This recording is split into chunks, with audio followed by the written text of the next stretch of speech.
Hey, hello guys, it's How to Tech Simplified, and today I'm going to show you how you can easily delete the browsing history of Reddit on your mobile device. Now you can do this on your computer as well. It's a very basic step-by-step tutorial, so let's get straight into it. Now the first thing, of course, grab your mobile device or your computer.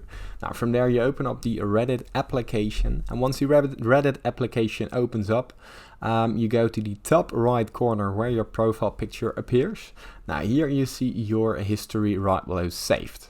Now if you open this up, here you see all the history that you recently browsed. Now let's say you want to delete this. There's no option right here.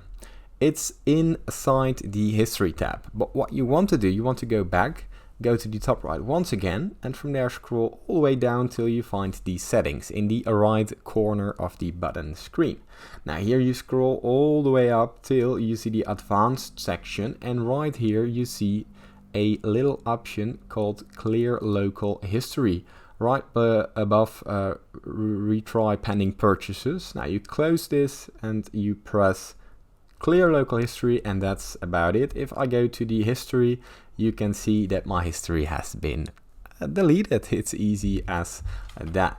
Now, if this tutorial was helpful, please consider subscribing to my YouTube channel. This would help me out a lot, and thank you for watching.